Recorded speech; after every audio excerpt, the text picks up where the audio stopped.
What if the fastest way to slow fentanyl isn't at the border, but on a blockchain? Miami's $10 million crypto seizure says we're chasing the wrong bottleneck.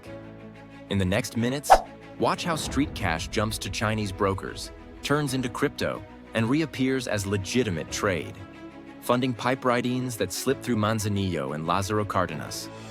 We'll show the exact choke points, beneficial ownership loopholes, pre-CTA, trade-based money laundering, and the crypto hubs moving tens of millions that investigators must hit to starve the labs.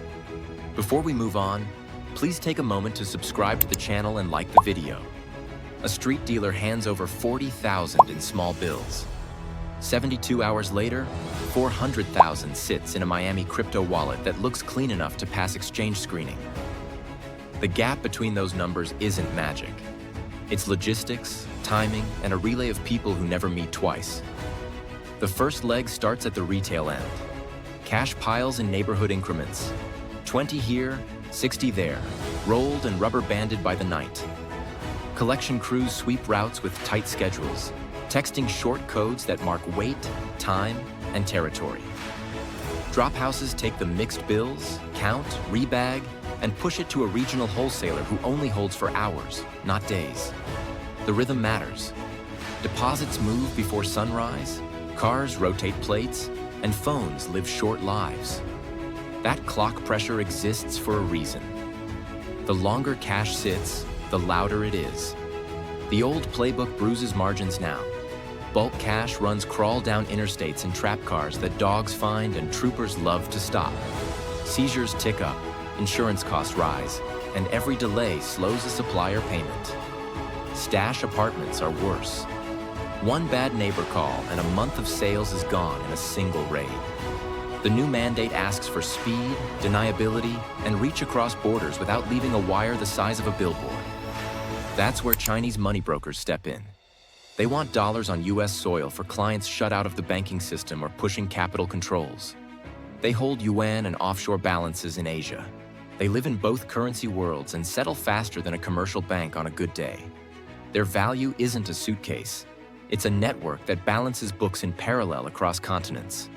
At a high level, their method feels like two mirrors facing each other. A crew collects cash in Los Angeles and hands it to a broker's pickup. The same day, a counterpart in Guangzhou or Singapore pays out yuan from a separate pot to a local client. No wire connecting the two events.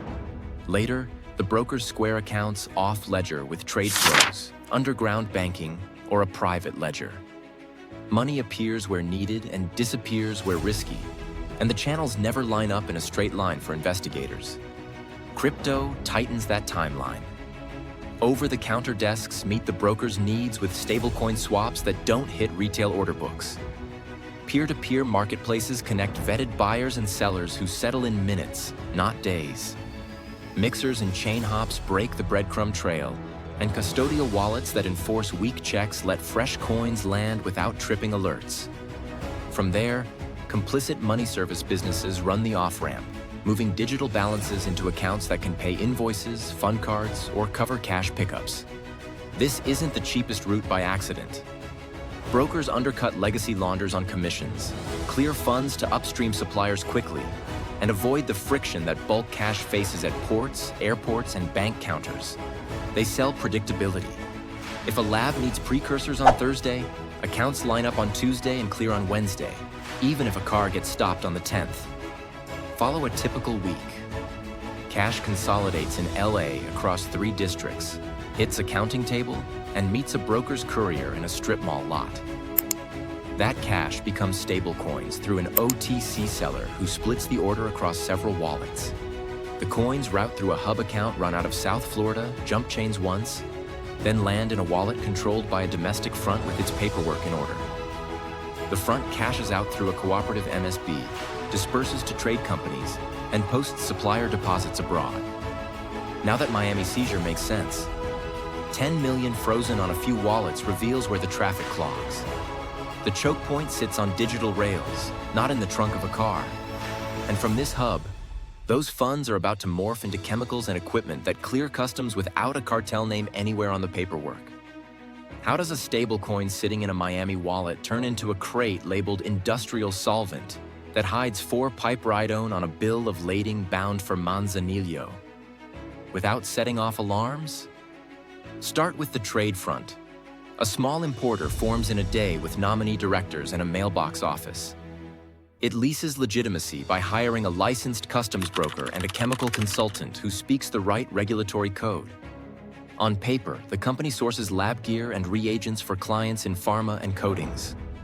In practice, a broker in the middle, an intermediario, curates suppliers in Asia, matches them with fronts in the Americas, and keeps the paperwork tidy. The broker's value is access and speed.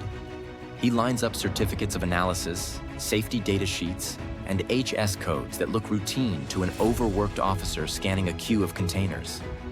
That's where the dual-use problem bites. Piperidines have real demand in pharmaceuticals and industry, so an invoice reads clean even when intent is dirty. A regulator sees an order for lab columns, extraction solvents, and an intermediate compound used in legitimate syntheses. There's no field for purpose, only quantity, price, and origin. Enforcement has to read between numbers while the trade system rewards throughput.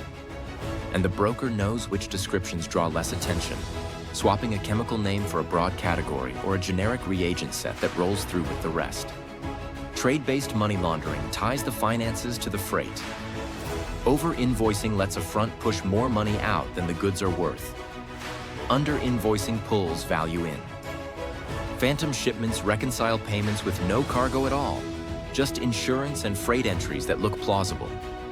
Mislabeling smooths the edges. An intermediate coded as a research reagent, a precursor split across multiple SKUs, weight and purity rounded to match the ledger. Each tactic exists to make the numbers align so banks and customs see consistency, not conspiracy. Before the Corporate Transparency Act, that front could open accounts, clear payments, and vanish after 1 or 2 cycles. Beneficial ownership sat behind layers of corporates, letting brokers rotate entities faster than audits arrived. A shell could order sensitive chemicals, pay suppliers cleanly, and dissolve when attention rose, while a fresh entity stepped in with a new employer ID and a recycled warehouse lease. The churn outpaced oversight. Now drop into the port reality. Manzanillo and Lázaro Cárdenas process heavy volumes every day. Volume strains inspection rates. Insider risk adds grease. A broker allocates a budget for facilitation, stitches together dummy consignments that fill a container row, and schedules arrivals to blend with peak inflows of legitimate cargo. The box carrying the precursor rides beside refrigerated fruit and auto parts. A barcode scans. A seal number matches. The truck moves. Seizures of piperidine salts show the stakes.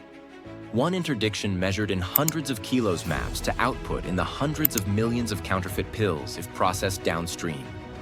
That scale turns each clean payment into a force multiplier, because every unblocked transfer funds not just one batch, but months of production lines and regional distribution. Cut that money rail and the barrels don't arrive. The CTA's beneficial ownership files narrow the shell rotation. Trade transparency units compare declared prices and volumes to spot the oddities. Enhanced cross-border reporting for stored value closes the gap between crypto wallets and trade accounts. We started with